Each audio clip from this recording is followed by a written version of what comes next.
You know, I grew up in a very traditional, normal household, and I didn't spend that much time outdoors. And then when I graduated college, I didn't know what I was going to do with my life, and I'd always heard of the Appalachian Trail, so I went out to go hike it, and it transformed my life, and it changed what was important to me, and made me question a lot of societal messages that I had just accepted my whole life until I went outside of it on the trail. It made me feel like more of an equal as a woman. It was extremely empowering, and I got off. I finished the hike, but then started to realize, like, I don't ever want to live without this. So my goal has been to have a lifelong relationship with the outdoors and with the trail, and to help other people get outside too. And so for me, that's changed a lot. Sometimes it was like pushing my limits and trying for a record. Sometimes it's hiking with kids, getting out and trying to do things when I was pregnant. Now trying to get away from work and family for just a few days to like rejuvenate, because so much of your role is a caregiver, you know, and you need to take time for yourself.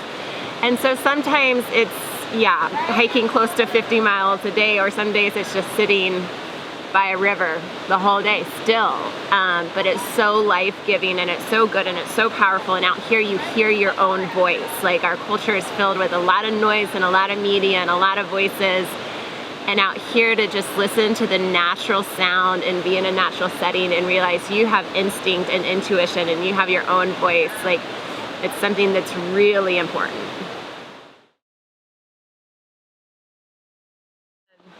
So they say, like, when you're hiking, a lot of people use the expression that the trail gives you what you need. And it's interesting because now, later on in my life, I need different things from the trail than I needed at 21. When I was young, I needed independence. I needed to feel self-sufficient. I was learning all this creative problem solving. And now I need more peace. I need more respite. I have 2 young children, and I love being a mom. I run a business that's very demanding. And to come out here and just, it's protected time, and it's time for yourself. And so I think I need the quiet more now. And what I do, because I can't get away for very long periods with work and family, but my husband and I, what we do is we give each other 2 weeks a year. So he gets 2 weeks and I get 2 weeks, and we can divide them up however we want. But mine, I usually take 4 or 5 days at a time, you know, a couple times a year, and I just go out on a trail by myself or sometimes with girlfriends and just recharge, if that makes sense. And detox too, and not just, you know, not just from coffee or beer, but like from all the noise in our everyday life and the pace of everyday life. And I can like push it out here, like I can go hard, I can challenge myself, and it's 3 miles per hour.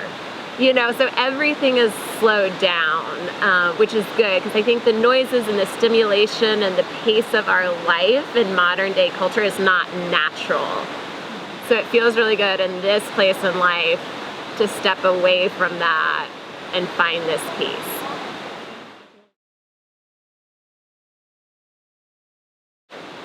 Yeah, so, you know, I started a hiking company because I know for me personally as a woman, I did have hurdles. A lot of them were emotional. A lot of people thought it wasn't safe for me to go alone. And then a lot of it was knowledge-based too. I didn't know what to do. I didn't know how to backpack. And so it's really important to have someone who can help show you the way. And there are definitely companies like ours, Blue Ridge Hiking Company, that can help you. But there's groups all over the U.S. and there's great sources online too about how to do it. But there's nothing like going out with someone who's comfortable out there. Because if you can go out with someone who knows it and loves it, and they can show you what you can do and how to do it, and you can also learn by experience, right? You learn by doing it. But if you can learn by other people's mistakes too, because they'll tell you, you know, what they did wrong, I think that's really, really valuable. And I think it's super important that women are supporting other women getting outside, because the more that young girls look up and see moms and see women's going outdoors, then they'll feel like they can do it and they're comfortable. And the more Latina girls and women see other people do it, the more they'll want to, the more Black or African American girls seeing their examples. Like, it opens it up to everyone. So that's one reason our company, we strive to be inclusive and work with everyone, but we really like working with women, especially because I think there are some emotional hurdles that women face going outdoors that are not presented to men, and a lot of that's just cultural or social. And then once women get out there, they feel like such an equal, and they feel so empowered, and they realize they have all the skills and all the bravery and all the intelligence to do anything they want in the woods.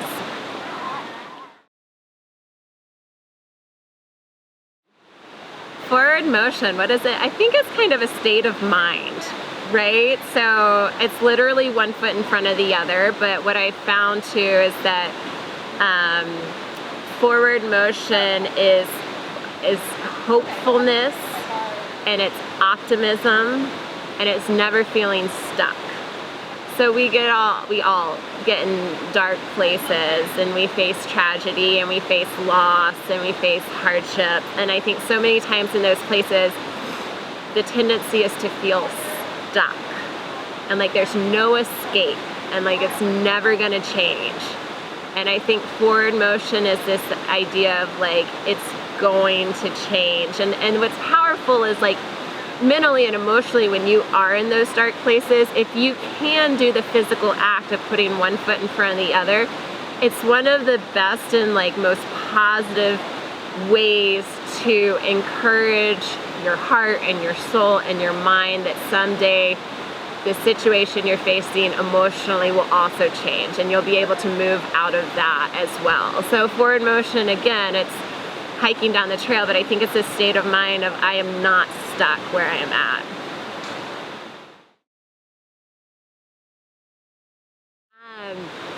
I always encourage people when they want to get outdoors, like start local, look in your neighborhood, look where you live, look for local outing or conservation or birding groups, go to your local outdoor store. These are all resources that they're going to be able to put you in places or with groups to help you to be successful. And a lot of those places offer free workshops too. So if you want the skills or you want to learn about the flora and fauna or the nature of a certain area, you can go a lot of times to a lecture and find out that as well. And then once you get the skills and get comfortable where you live and where you're at, it's really fun. Like hiking's one of the best ways to travel. And hiking and backpacking, it is like learning a language. Like once you learn how to backpack, it opens up the world to you like knowing a different language was. Like if you travel to a Spanish-speaking country, you're gonna feel more familiar there and more comfortable there because you can speak the language. And it's the same thing. If I know how to be comfortable with my pack and be safe, I can go to trails all around the world and feel safe and feel like I belong there. So it's a great way to travel, and it's a great way to experience different parts of the country or the world.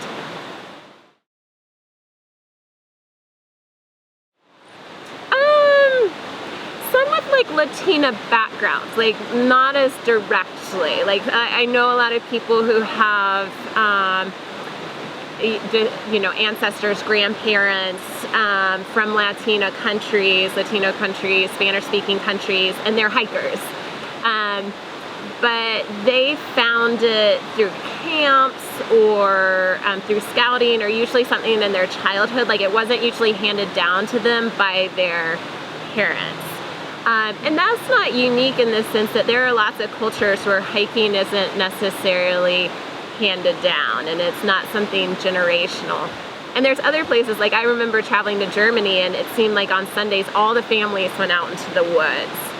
But that's one thing I love about our like modern society is all the cultures are interspersing, and you get to try things that feel like it should be part of your culture even if you didn't grow up with it. And you know, hiking is so accessible and it's so affordable. So unlike a lot of outdoor sports or clubs, it's not exclusive in the sense if you don't have enough money or if you don't have the right gear, like you can still go hiking, you know, and you don't need fancy gear to go backpacking. So in that way, I really love that it brings people out. And the people who didn't grow up with it, a lot of times they're facing hurdles again of fear, or what about that bear, or what about the snake, you know, and with information and education and then ultimately experience, right? Because they see the bear and what happens? The bear runs away. And they're like, oh, I grew up thinking the bear was gonna eat me. Like the bear thinks I'm gonna eat it. Like you know, like there's a mutual like respect and fear with this animal. So I think more and more there is diversity on the trail, but it's never enough until it's, you know, a whole rainbow on the trail of men and women and different cultures and identities, and that's what we want because it is open to everyone.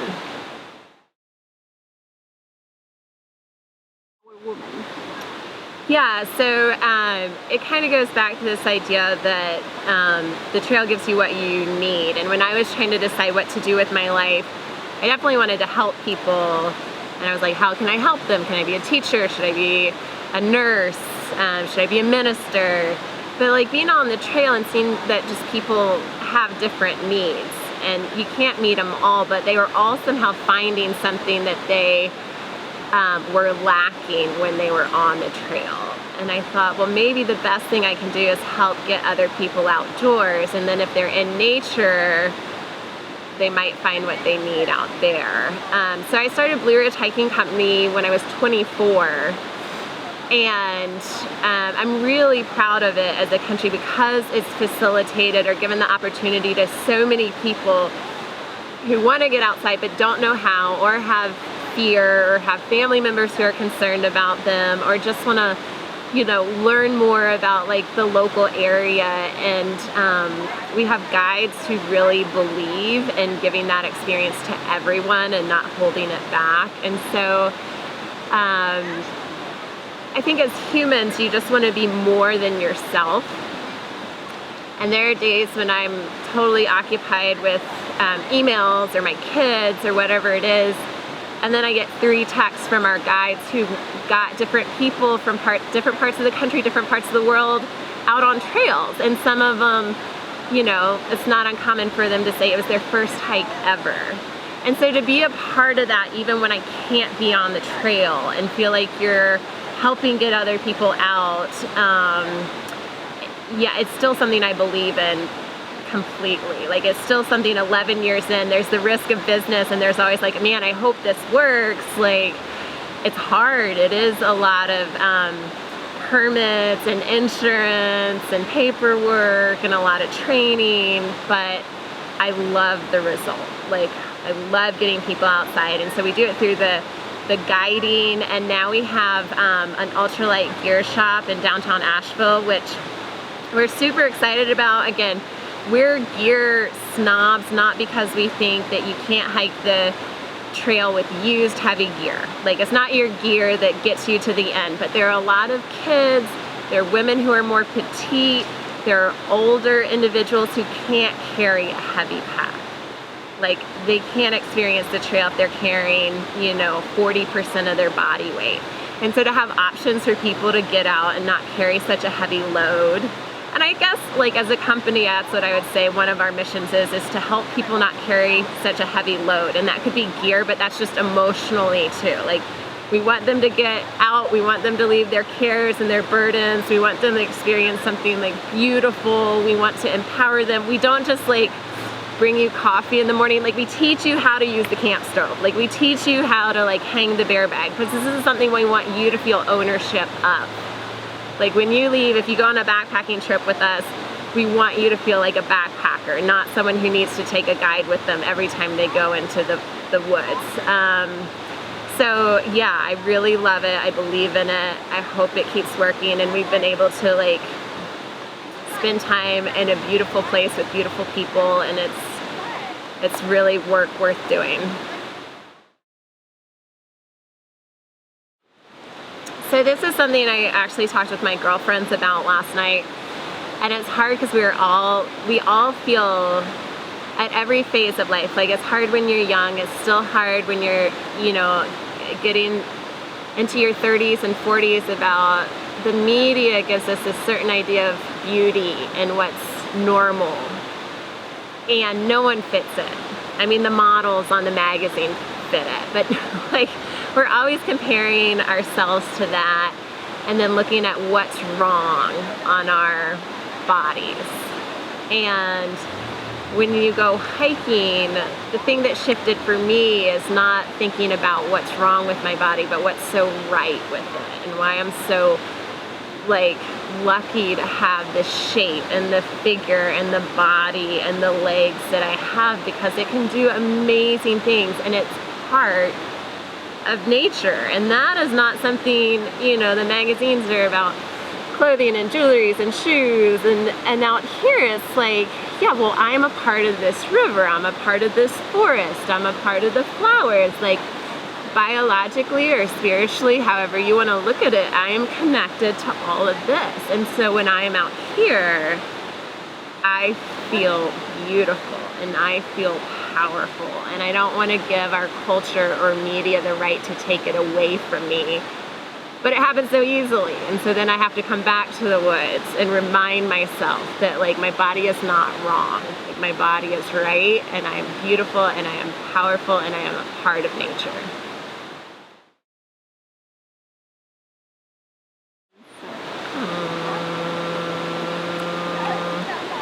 I've been asked a lot of questions. You know, I will say I can't necessarily think of that specific answer, but what I have had a realization recently that as a mom, you kind of play into this societal role. Like, I became a mom, and I was still hiking, and I was still backpacking. I wasn't doing it as much, but I was doing it pregnant, or I was doing it pulling a kid up a mountain.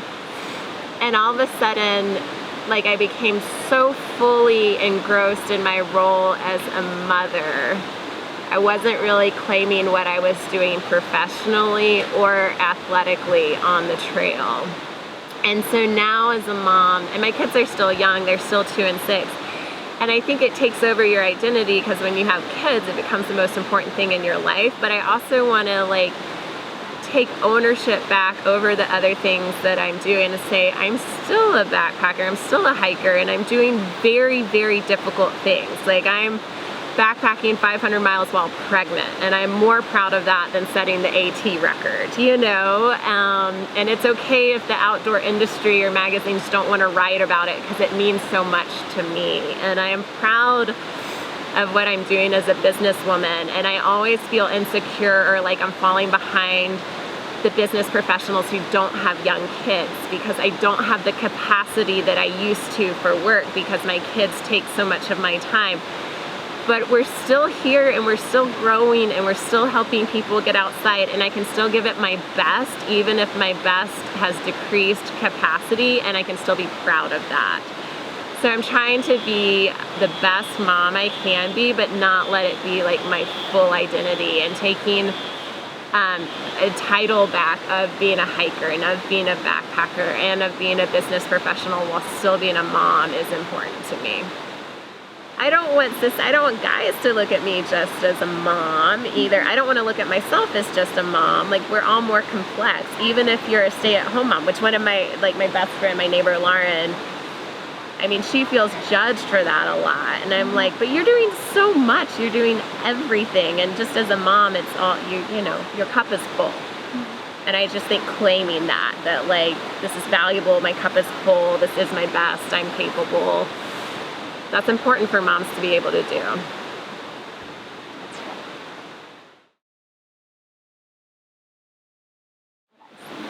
Oh, green the past few days.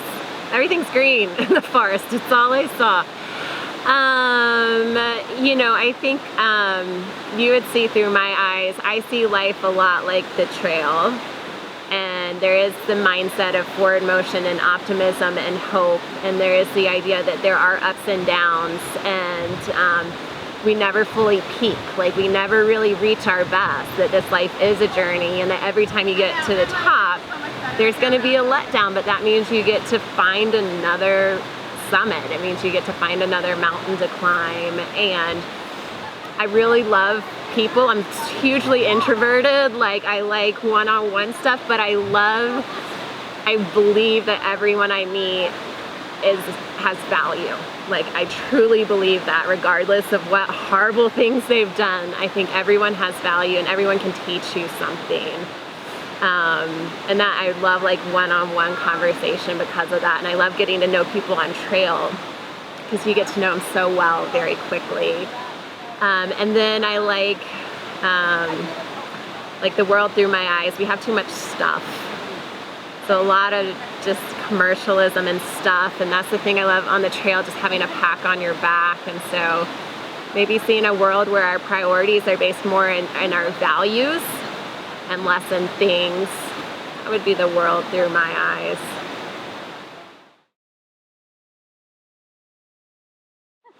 Yeah, my faith is, I would say it's bigger than it was before, and the trail was so good for it because it took my faith out of a building and out of a church or out of just a book of like the Bible, and it made it everything. It made it the people I'm talking to and the environment I'm walking in, and all of a sudden faith was unavoidable, and belief was everywhere. And the trail was so powerful because it was like a walking prayer, and there was so much time for just silence and reflection and solitude and prayer and listening. Just, even if we pray, we don't always have the ability to just listen.